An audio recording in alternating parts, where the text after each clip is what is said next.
Amen. Praise the Lord. God is good all the time, and all the time God is good.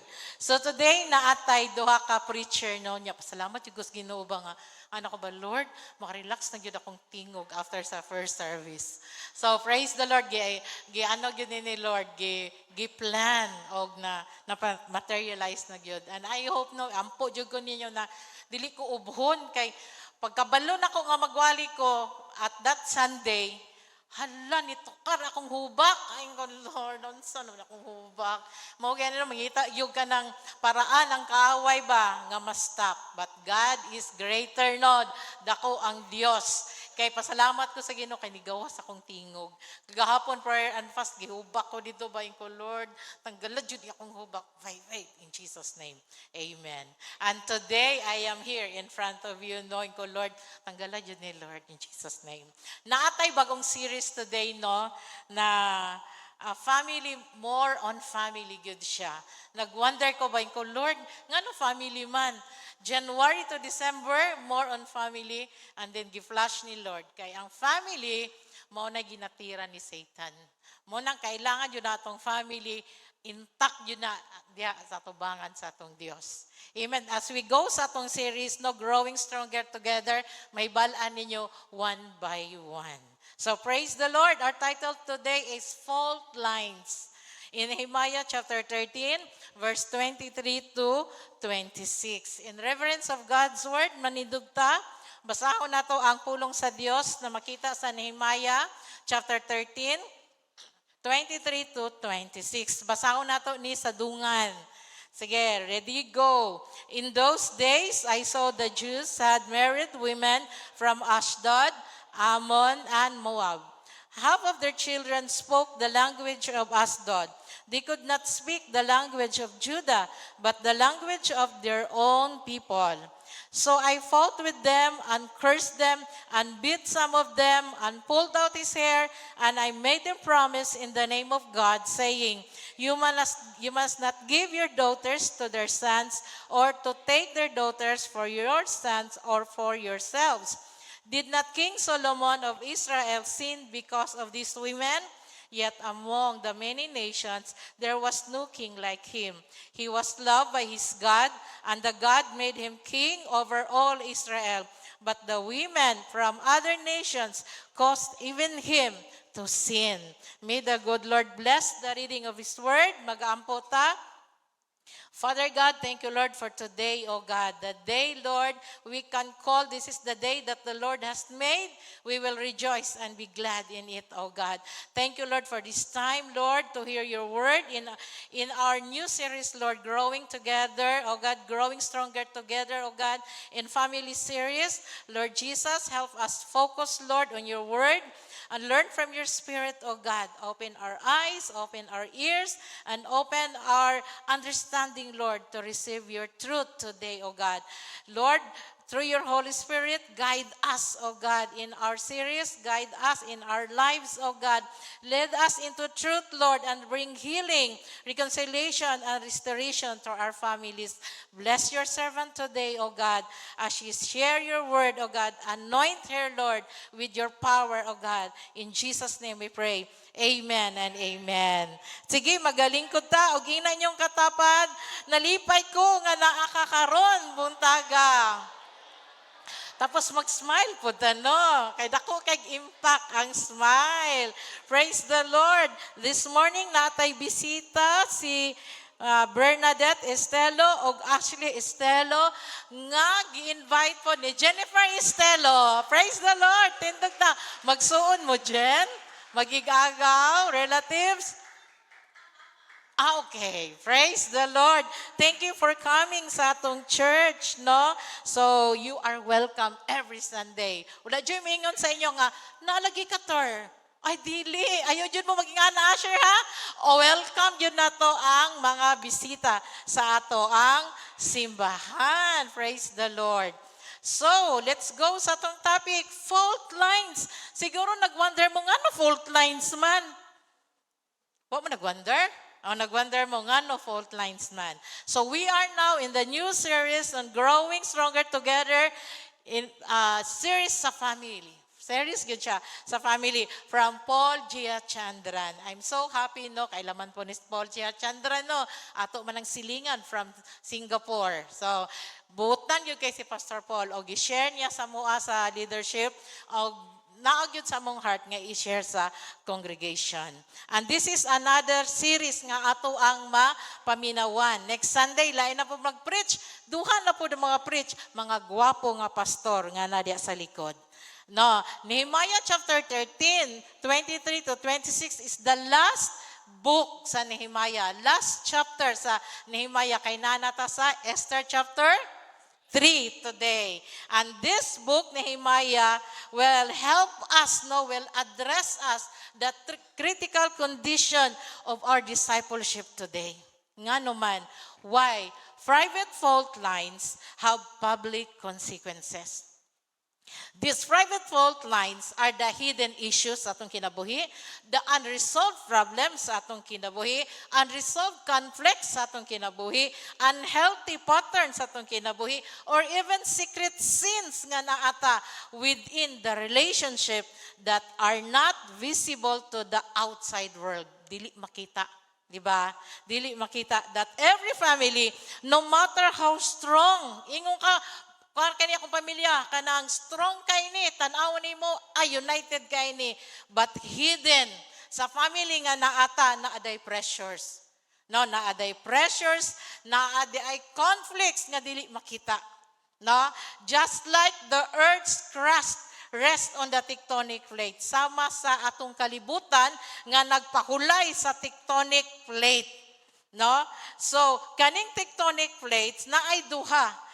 Mao ni siya ang ginatawag og lithosphere nga gahi nga yuta og antinosphere nga humok.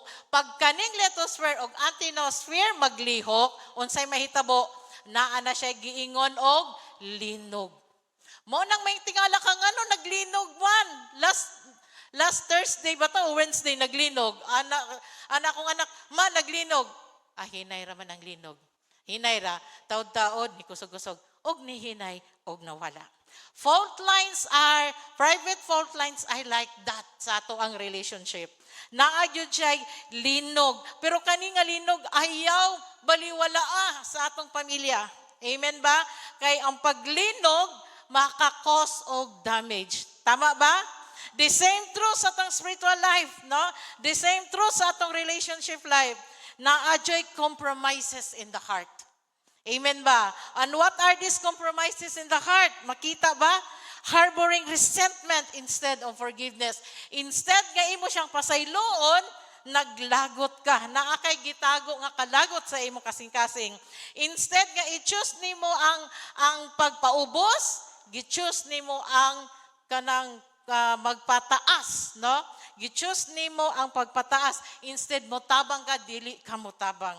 Kay ngano man naanay fault line sa imuhang kasing-kasing, di ba? Or you are compromising sa imuhang values to avoid conflict. Ato nang i-search karon. And this is what concerned ni Nehemiah. Nehemiah chapter 13. Concern niya sa mga Jews. Kaya nga naman, in verse 23, in those days, nakita ni Nehemiah that the Jews had married women from Ashdod, Ammon, and Moab. And some of their children spoke the language of Ashdod. They could not speak the language of Judah, but the language of their own people. Mauning nakahatag ka ni Maya o kasakit sa iyang kasing-kasing ba? Nga naman yung mga anakan nga di naman ikabalo sa mong language. Nga naman ang ako mga kauban nga Diyos na minyo mga neighboring wives. Mga Amorites, mga Ashdod, mga Ammon, mauni nag-mixed marriage. No, sa panahon nga si Nehemiah, wala ni uli siya kay King Artaxerxes kay nangayo biya to siya kanang pagtugot nga muadto siya sa Jerusalem. Pero pag uli niya o pagbalik niya mauni ang nahitabo. Kaning mixed marriage nga naa sa Nehemiah chapter 13, do nagminyo siya Asdod, Ammon and Moabs. Di ba ang law sa Jerusalem, ang law ni God, do not marry an unbeliever. Di ba? Mauna siya. And even our law for today. Tama ba? Amen. Say amen. Amen. Pero ingon ni Himaya, dili man ing ana, bahalag mag-mix sila, kung ang Amerikano magminyo og Pilipino, okay ra. Di ba? Kung ang Pilipino magminyo og Indian, okay ra pod. Unsa iyang concern? Ang spiritual life. Nga naman, even the children, wala din nakabalo mo ampo. Dili nakabalo mo respeto. Mo na iyang concern nganong maning mga bataan nga di naman kabalo unsay Dios. Mo na iyang concern karon ni Himaya. Nehemiah understand that spiritual compromises are the spiritual fault lines. Amen ba? Kung naang mag-compromise ta sa kalibutan, mag-compromise po datong spiritual fault lines. Spiritual compromises are spiritual fault line to us believers. Mo nang giingnan ta sa Dios, ayaw pag-compromise. Amen ba? Amen. The spiritual compromises are not going to affect you. It affects your family. It affects your ministry life. It affects the witness in the community. That one day, it affects every aspect sa imong kinabuhi. Kaya nga naman, ang fault lines kay naglinog. Hantod mo, mubuto, mugawas na gyud niya. And these spiritual compromises will one day become earthquakes sa imong kinabuhi. Mutugot ba ka na igsoon? Dili ta dapat mutugot niya na. Amen ba? Amen. There are 3 observations on fault lines in Nehemiah chapter 13, 23 to 26. Number 1, fault lines are subtle. Number 2, fault lines are no respecter of person. And fault lines are destructive. Number 1, fault lines are subtle. Ingon siya diri, there are always obvious. They often start small beneath the surface. So, fault lines na to, dili siya makita. Hinay-hinay. Nabay linog nga pagling, hastang kusog, mga lupad tanan. Dili, di ba hinay-hinay man siya? Tapos mo kusog na gyud. Ana, hinay-hinay siya. Dili siya obvious, dili mahalata, pero pero na joy hawd kaayo no nga pag uy naglinog lagi. Di ba? Dali lang may balan ang linog na adyoy observant yun ana nga linog. This subtle means something that is not immediately obvious. Dili yun nimo mahibalaan. And this verse, Nehemiah chapter 13, 20 to 24, giingon ni Nehemiah nga katong panahon na ang Jews nag-asawa og women from Ashdod, Ammon, and Moab. Kabalo na gyud si Nehemiah nga naadyoy mahitabo nga dili maayo when we marry the unbeliever, right? Kay gingon ba yan ni Lord, ayaw minyo og unbeliever. Ayaw pag boyfriend, pag girlfriend og unbeliever. Pero imuha gyud siyang dadon sa Ginoo. No, kinsa mingog yes, dadon nato sa Ginoo. Amen. Amen. No. So, Nehemiah feels this is not the language problem. Nakita ni Nehemiah, dili language problem. Unsa ang problema? Spiritual problem. Kaya nga naman, when we marry unbeliever, unsay mahitabo, either siya ang madala or ikaw ang madala. Tama ba? Pero kung imo siyang madala, praise God. Kung ikaw ang magdala, mag-suffer yun ka.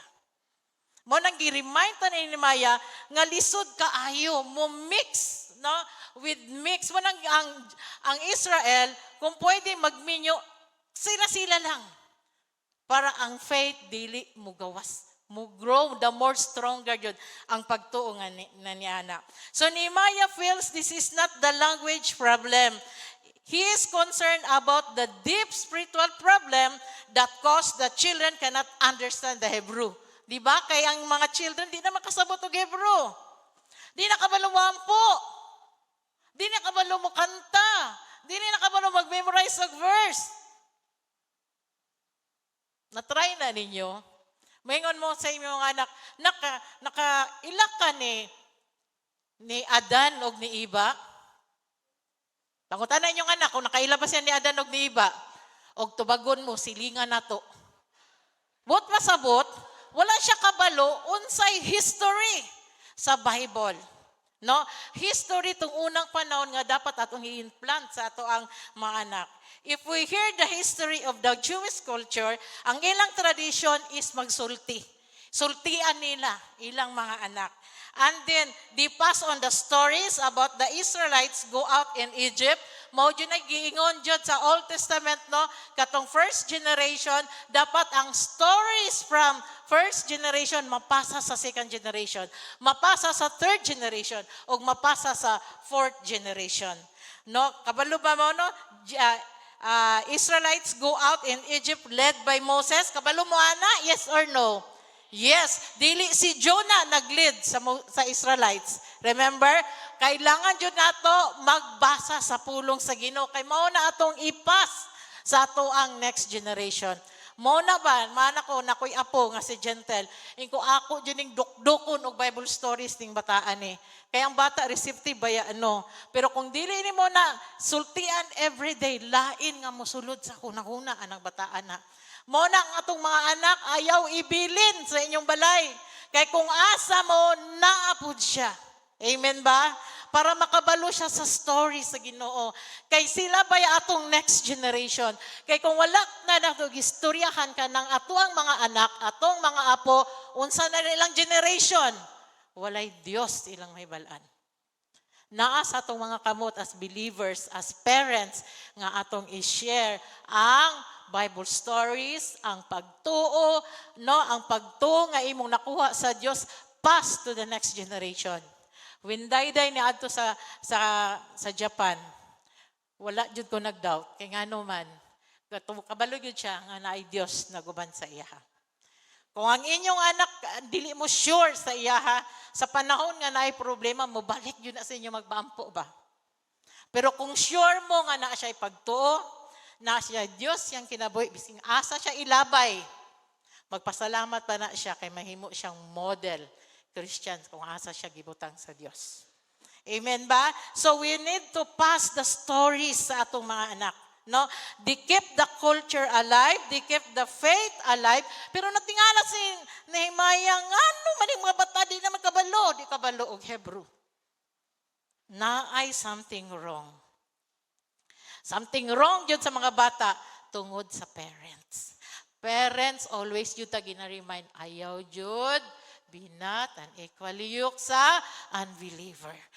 To the youth, i-address na ko ni sa youth, samtang kuan pa sayo pa, na mo'y gihigugma nga gwapo kaayo, dato kaayo, able to support you, ug dili Kristohanon, ayaw na lang jud. You will suffer.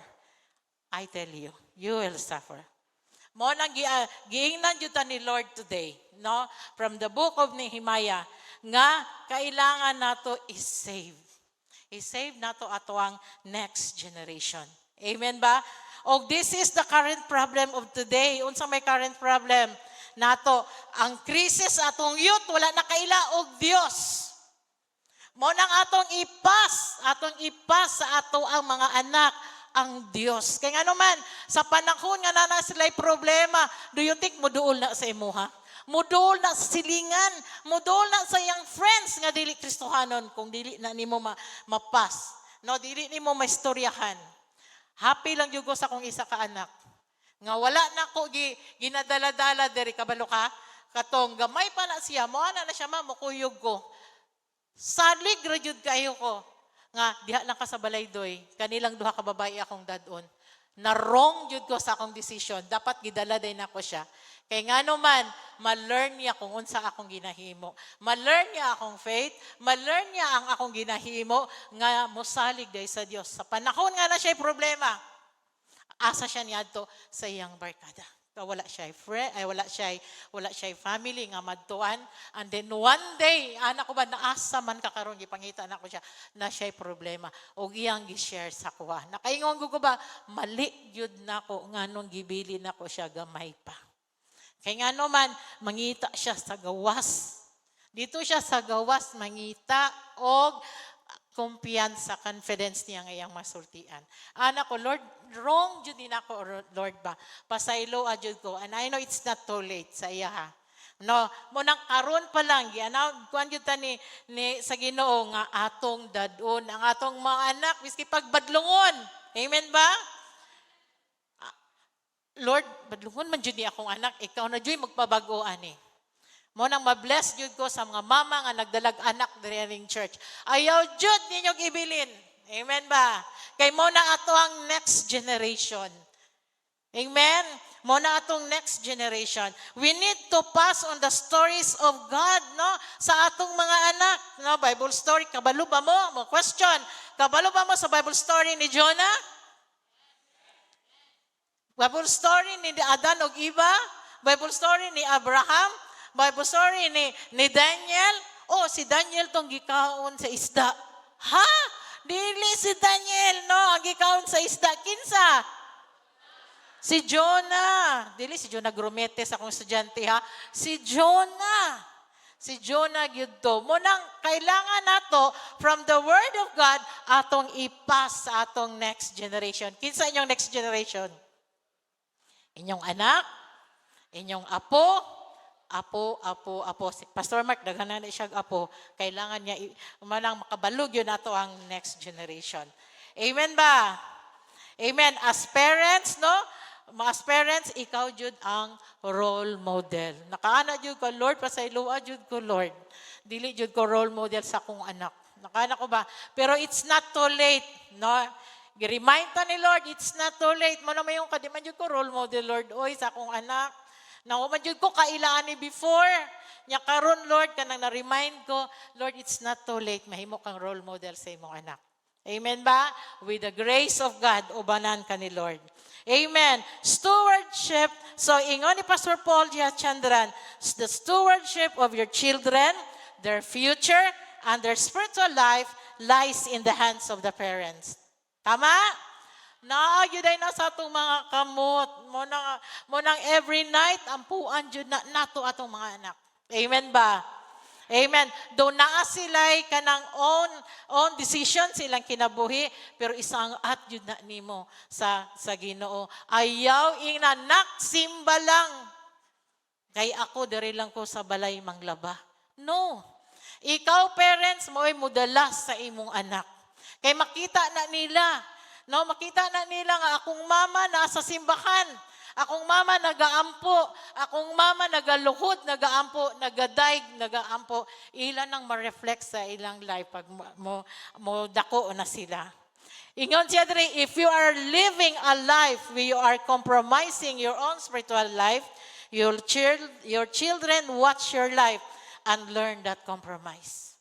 Amen ba? Tama ba? So kumingon ka nga, nak, musimba ta. Nya ay, namaday birthday party.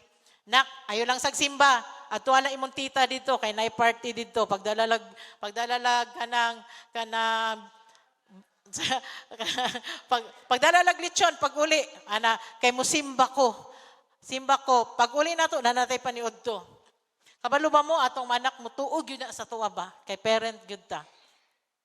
Kung unsay lay wrong, nganong imo siyang gi-allow, i-compromise ang Sunday. Kay moabot ang time, dili na siya kailag simbahan.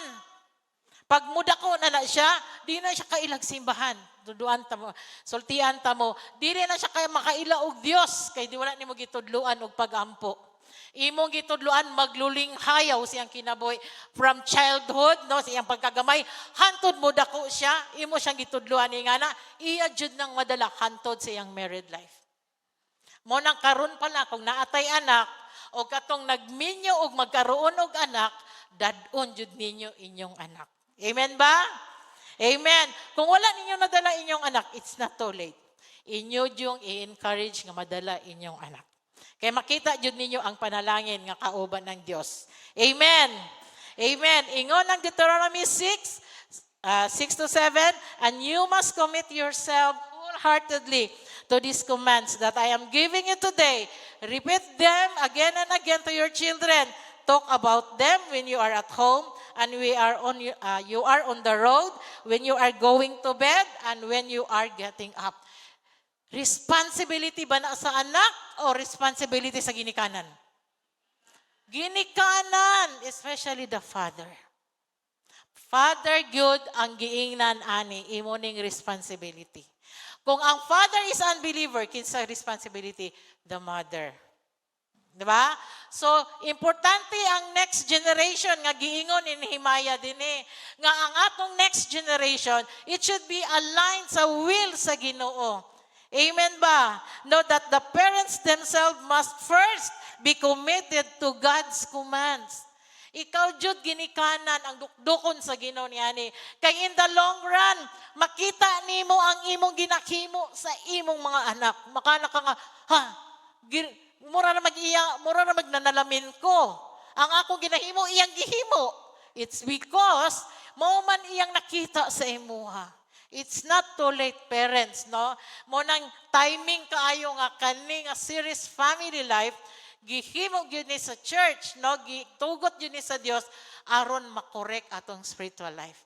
Not only to the children, not only to the youth, but also to the parents. Kitang tanan igon ani dili lang pastoral. Kitang tanan, dili kamo, kitang tanan. Second observation is, fault lines are no respecter of person. Kuyawan, no? Kay ngano, kung maglinog diri lang sa saksa, dili maglinog ang bahada, apil ang bahada linugon. Di ba? Tibuok Davao linugon. Munang mangutana ka nga, asa dapit igo ang linog? Ay, to sa Sambuanga. To sa Sambuanga, pero naapil ang Davao. Kay ngano man, dili mo respeto. Ang linog, dili mo respeto. Nehemiah 13:25. So I confronted them. Unsay reaction ni Nehemiah pagkabalo niya nga ang mga Jews nagmered og Ashdod, nagmered og Ammonites, nagmered og Moabites nga babae nga neighboring ra man nila, ila ra man ang silingan ngano nakagawas man ang mga lalaki dito mangitag asawa nga naman diri sa sulod nga gwapa. Oy mga youth ha, ayaw mo pangitag gwapa sa gawas. Naadiri sa sulod ang gwapa. Amen ba mga youth? Oh, tanawa, amen, ingon akong anak. Oh, di ba? Naadiri sa sulod ang gwapa. Ayaw mo pangita. Allah, si Faithful. Apil po si Faith. Of course. Faith, ayaw sa pagminyo. Mona, no? Monang ningon sinamayang, ngano nag-married man sila, nga naman diri sa sulod ang gwapa sa Jerusalem. Ngano man, kamo mga men ha, kusog kay mo magsuri-suroy, mag-island hopping. Ayaw mo pag-island hopping, dirira mo sa sulod. O, di ba? So, unsay reaction ni Nehemiah? Ana siya, I confronted them, gi-confront niya, uy, kadyot lang. Tapos, ana siya, gi-curse pa yun niya, iya pa yung gibunalan, i-beat some of them, o giibot pa yun ang buhok. Kasakit, ana, ibuto ng buhok, no? At tapos, gipaswear pa yun niya in the name of God that they would not let their children intermarry with the pagan people to the land. Grabe ang gihimo ni Nehemiah sa Old Testament, pero sa ato akaron, ayaw yun nagbuhata kung na-rebellious nga ginikanan. Diba? Na-rebellious, Pastor Love, ayaw yun migsugo ang ibuton ang buhok, no? Bunalan. Kay dili yun na pwede sa karon nga generation. Diba? Pero no, ang Ezra chapter 9 is kanang contrast ni Nehemiah sa Esther. Ingon ang Ezra chapter 9 verse 3, when I heard this, I tore my clothes, I clacked on my shirt.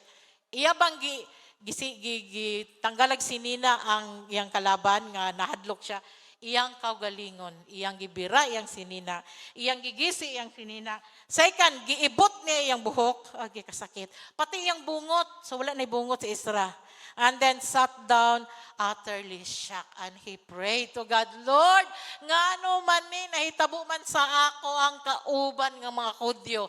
Kung na'y mahitabo ni natong church, no, ayaw i-confront, ayaw bunali, kundi unsa atong buhaton, ingon ng isa, mag-pray. Amen ba? Amen. We are leaders. Leaders ta sa atong house, leaders ta sa church, leaders ta sa community. Di yun nato ni buhaton nga ibuton ang buhok ka, bunal-bunalan, kutong luhon pagyuda, kundili ato siyang daanon sa pag-ampo. Amen. Nehemiah 13:26. Wait lang, nawala ko. So, fault lines are no respecter of person. Verse 26, wasn't this exactly what led King Solomon of Israel into sin? I demanded. There was no king from any nation who could compare to him. And God loved him and made him king over all Israel. But the last line, but even he was led into sin by his foreign wives. Kita niyo si King Solomon, the wisest king, pinakadato nga king, nga naman pati siya, wala na spare, no? Nag-compromise man siya sa daghan niyang asawa. Kung kabalo mo sa story, pila ka book yung asawa? 1,700? Pila ka book iyang kabit? Ay, grabe yung kabit. 300! Lord, saan man ako? Kung kamo lalaki ba, 1 minute dito ko sa bahada, isasunod nga minute dito ko sa agdaw. Minute by minute na ni, di ba? Diliing anak. Even King Solomon, wala gyud siya na spare, no? Tungod sa iyang foreign wives, no? Tungod sa iyang mga asawa nga perting danghana. Therefore, fault lines, walay pilion. Amen ba? Fault lines, walay pilion. Therefore, ang sin, dili mamili kung gwapa ka or sexy ba ka.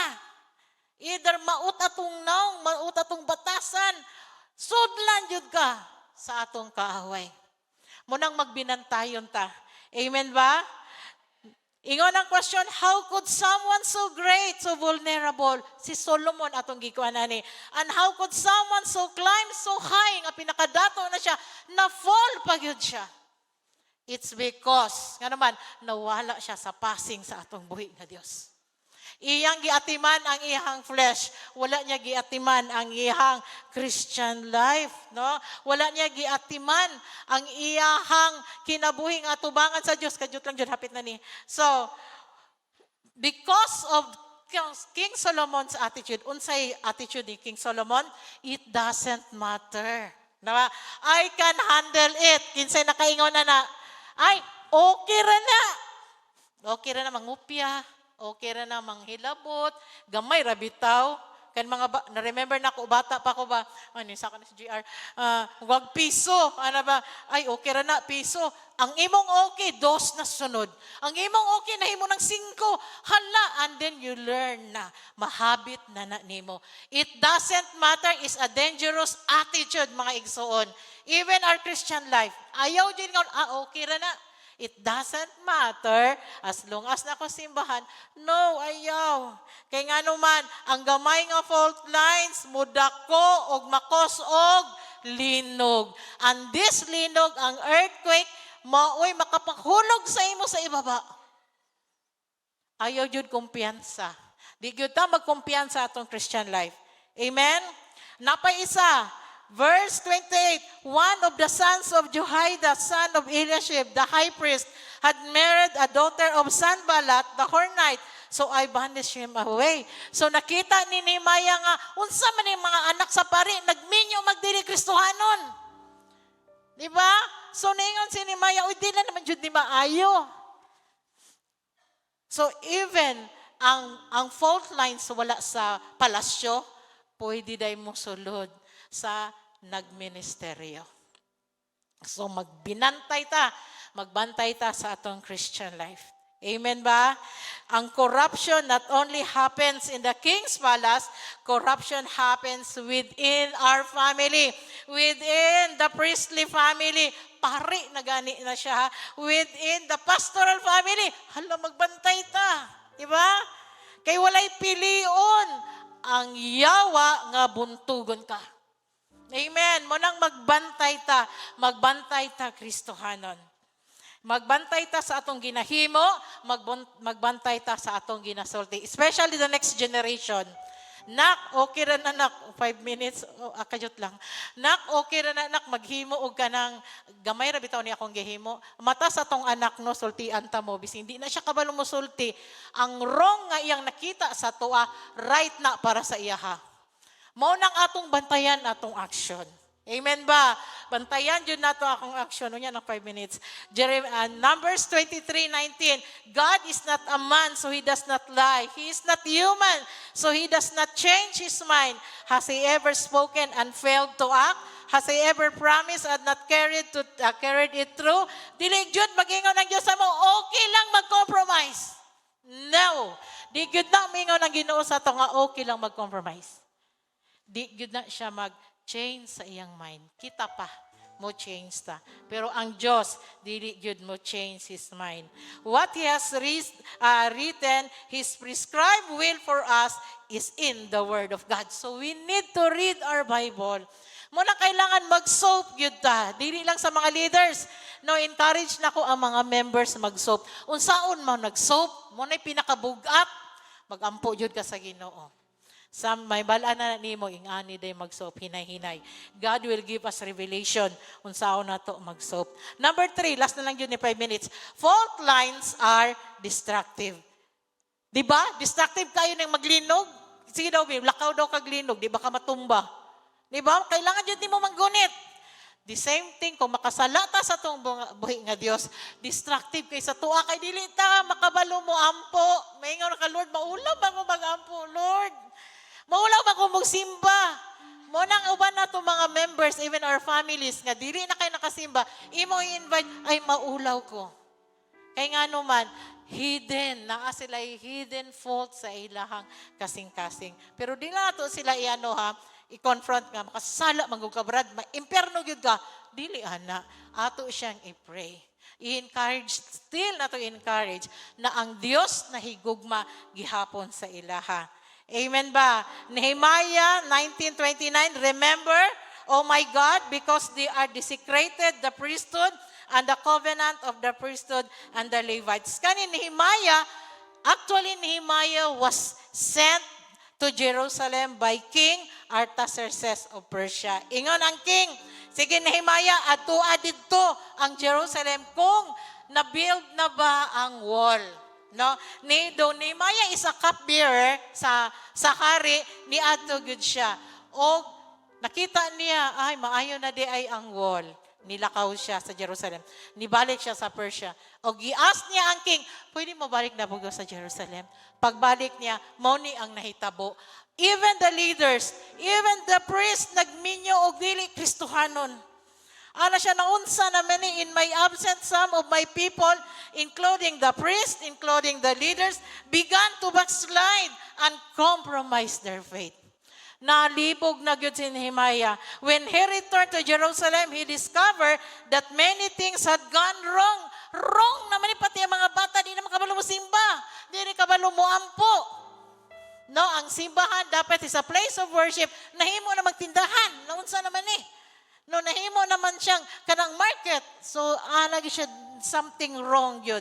Diba? Na-joy spiritual compromises sa kinabuhi sa mga Jews. Mao na how the priests and leaders became to desecrated and compromised their faith. Number 1, intermarriage with foreigners. Diba? The Ashdod, the Ammonites, the Moabites, nakasulod na sa Jerusalem. Alliance with the enemy. Remember, katong si Sanballat, iyang anak na babae, nakigminyo sa anak sa pare. No, nakasulod na jud. Then, uncompromising the word of God. Gitwist yun na ang pulong sa Dios. Nga pwede daw magminyo. Unsay giingon ni Lord? Ayaw pagminyo o dili Kristohanon. Asa makita? 2 Corinthians 6:14. Do not be yoked together with unbelievers. Di ba? Remember na jud na ako ni ba? Tung una pag yun ni. And the same word nga giingon ni sa Dios today, ayaw pagminyo nga dili Kristohanon. Mga youth, okay na si Mark kay Kristohanon man si Jana. O, di ba? Kanang dili Kristohanon jud. Kung nahigugma ka kay gwapo siya, dato siya, nasa kotse, pwede ka ibalandra nga dato kay ka, pero ex yang Christian life, ayaw na lang jud. You will suffer. Tulo ka ring ang ihatag sa imo, engagement ring, wedding ring, suffering. Kanang suffering, maog yun ay forever nga ring. Mo nang karon pa lang, nanta ni Lord, ayaw ayaw gyud. Marriage is a covenant relationship based on God's word. Pero katong mga youth nga Kristohano nilang girlfriend, praise the Lord. Oh, palakpak daw be. Yay! Oh, lipay na si Pastor Mark na siya kaslon. No, compromising that word breaks the covenant and damages the bond between husband and wife. So mo nang giingon jud sa Ginoo, ayaw. Diba? Kani maguro sa hayang ayaw, ay, dili siya bugat. Pero kung tagaan na tog impact sa itong kinabuhi, ang blessing jud sa obedience, grabe. Parehan ni Echo o ni Candice. Grabe ang blessings. Hebrews 13:4, give honor to marriage and remain faithful to one another in marriage. God will surely judge people who are immoral and those who commit adultery. Dili jud magbago, overtime na daw ko. Unya na, last na lang. So, kano man, ang gusto sa Dios nga magminyo ka nga kapariha nimo. Amen ba? Maod nyo na God's standard ni Lord. Private fault lines have public consequences. Nga naman, unsay impact sa consequences? Impact sa imong anak. Kung ang mama o papa magbulag, naunsa na lang ang anak. Asa padulong sa lolo, sa lula. Ang pag-eskwela, mawala ang focus. Ang iyang health, mapayat na siya, unhealthy na siya. Ang iyang Christian life, mawala sa Diyos. Second, damage sa extended family. Unsa man ang imong giminyuan. Abi ni mong buutan, dili man di ay. Asa naman kakaron. Tanawa ang imong giminyuan, nagminyo na puglain. Diba? Damage, maapil ato ang extended family. It affects on your workplace. Kaya nga naman, machismis na kasi mong kauban. Atong boss ba? Tuara ni Agi. Lain jud kaayo, no? Imuhang life ba mabalandra and even the community impact. Tanawa ang community nato karon daghag single parent because of the wrong choices. Muna karon mga youth, no? Kay human naman mi, married naman mi, sold out naman mi, kamo na lang mag-ampo gyud mo kung kabubuton ba ni sa Dios. Amen ba? Amen. Conclusion, first, don't ignore the fault lines. Amen ba? Ayaw i-ignore ang fault lines. Discover and deal with them because what stays behind in private will eventually surface in public. Second, build spiritual oneness, not surface fixes. Kanang oneness, ikaw ug ang Dios. Always yun ka, ikaw ug ang Dios. True strength comes only when lives are deeply rooted in Christ. Not patch on the outside. O sa'yo, mingon ka nga, na wrong man ko, Lord, oy. But still, kana imong wrong, mahimo ng right. No? Kung muduol ka sa atong buhi nga Dios. Have personal relationship with God, living according to the teaching of God, draw strength and guidance from God, and ask God for help. Lord, dili man ni Kristo ano na kung bana, Lord. Akong anak nawala naman sa passing, Lord. Wala na limutabang sa tuwa. Ang Dios lang, igsuon. Akong apo, Lord, nawala naman yun ni Lord. Ang Dios lang, ludhi sa pag-ampo. Amen ba? Amen. Nakabatay na learn. Amen. And this is our reflection question. Overtime na jud daw ko. Nehemiah used King Solomon as an example whose relationship led to compromise. What does this teach us about how even wise or strong people can be vulnerable in this area? Second, fault lines in relationship often start small and hidden. What are some minor compromises in marriage, in family, or friendships that can grow into major problems if left unchecked? Kamo na answer, ana. O ang Diyos. Tabangan yun mo sa Diyos niya na. Sige, magatindog ta. To God with the glory. Salamat sa pulong sa Diyos. Sige, magampo ta. Heavenly Father, we thank you for the truth we've heard today about the dangers of spiritual compromise in our relationship, oh God. Help us to be honest with ourselves, Lord, about the fault lines in our lives, those areas where we are tempted to compromise our faith, compromise our values for the sake of acceptance or is, I take ownership of these fault lines, asking for your help, Lord, to deal with our pride and to heal our heart, O God. Lord, give us the courage to confront these issues, O God, and help us, Lord, as we seek your guidance and to make the necessary things to align our relationship with you. Protect us, Lord, from deception, from the enemy who seeks to divide and destroy us, O God. Help us to build relationship, Lord, that are rooted, Lord, in our walk with you, O God. May our lives be a testament, Lord, to your love and grace. And may we be light to those who are around us, O God. We give you praise, we give you honor. In Jesus' name we pray. Everybody will say, Amen and Amen. Sige, maglingkod ta. Praise the Lord. Hallelujah.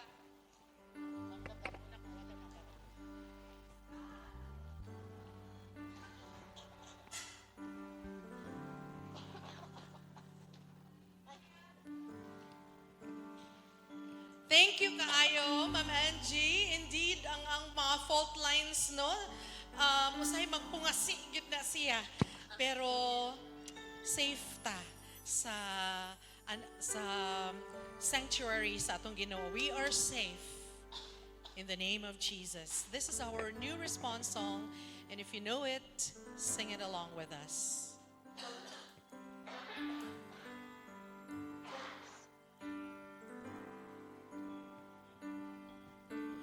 Under your grace, your mercy amazes me. Under your wings, your shadow covers me. Your promise of love, where my heart is safely undone.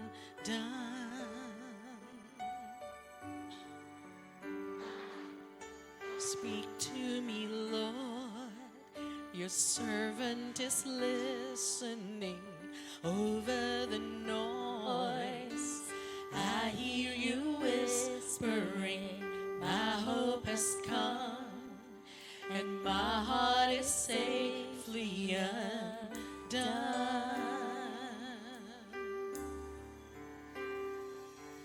Have found my fortress in you, and my soul is anchored with you.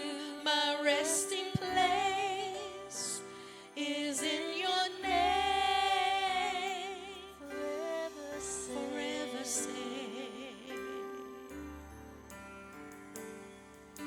Speak to me, Lord. Your servant is listening over the noise. I hear you whispering, my hope has come, and my heart is safely undone.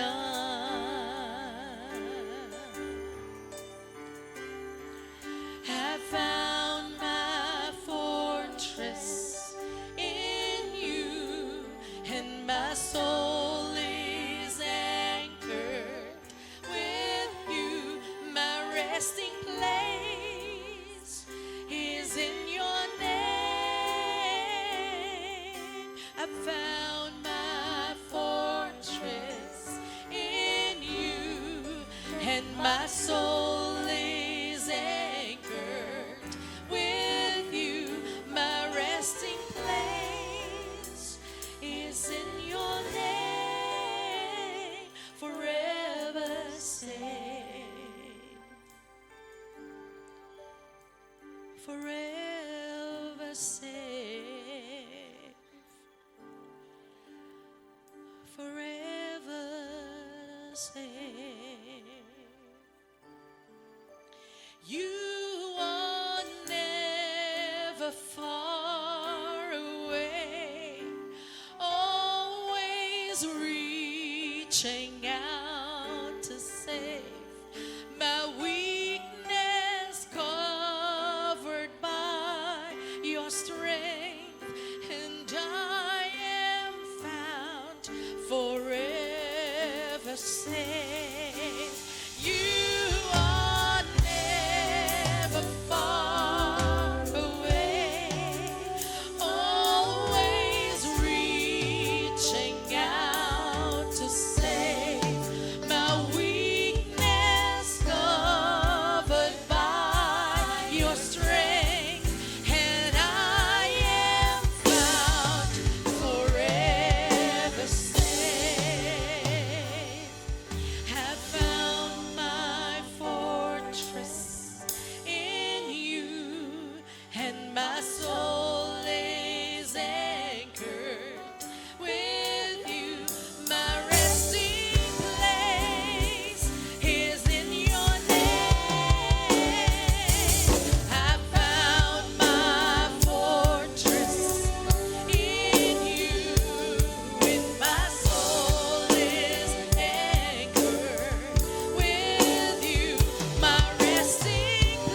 even though we've got fault lines and we rest upon these tectonic plates, oh God, we are safe. We are safe in your loving arms. We are safe in your name, oh God. And forever, we will just look upon you. We will anchor ourselves to you because we know that we are safe, oh God. We are safe. Hallelujah. Palakpakan nato itong buhing nga Ginoo while we stand, mga igsoon. Hallelujah. Let us all stand. And at this time, we are going to give what belongs to our God. The 10% of all our incomes, that is our 10% of our tithes, no?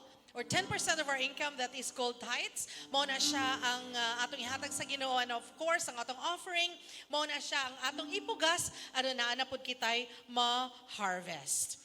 And so in Malachi 3:10, bring the whole tithe into the storehouse so that there may be food in my house, and test me now in this, says the Lord of hosts, if I will not open for you the windows of heaven and pour out for you a blessing until it overflows. Let's sing that. Bring the full tithes into the storehouse as we come in front to give our tithes and offering. Place it in the offering glass bin and the baskets near you.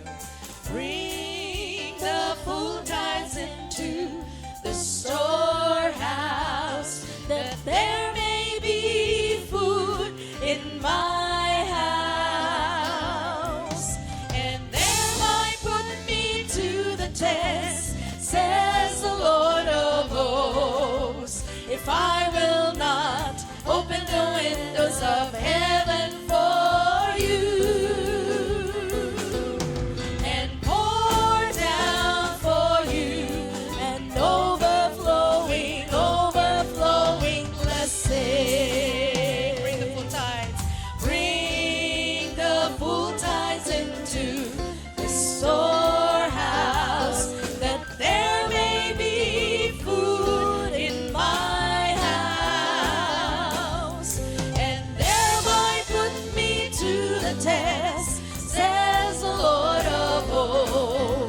If I will not open the windows of heaven for you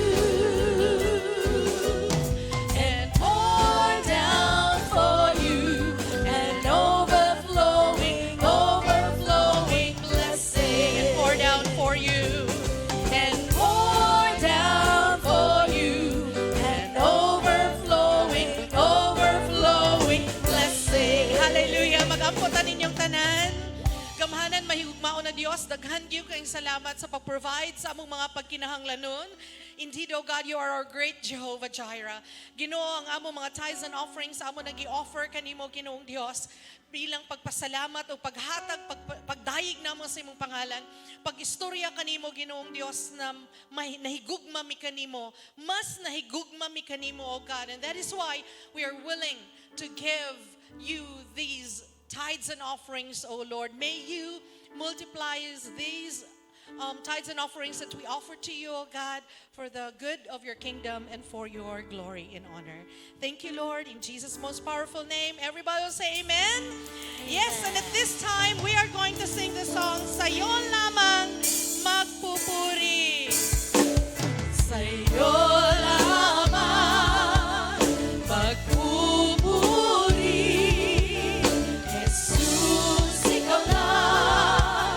Sa puso ko maghari, sa'yo lamang magsisilbi.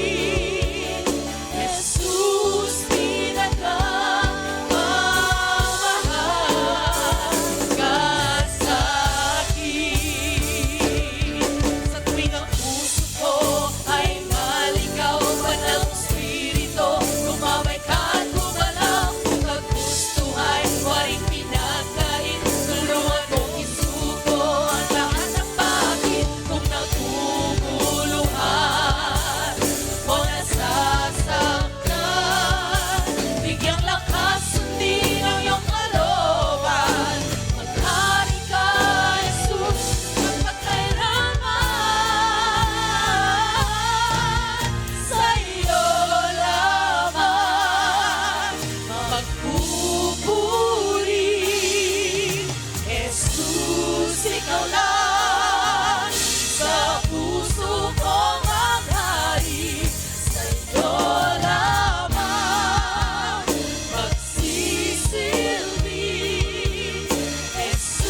honor, power, and praise.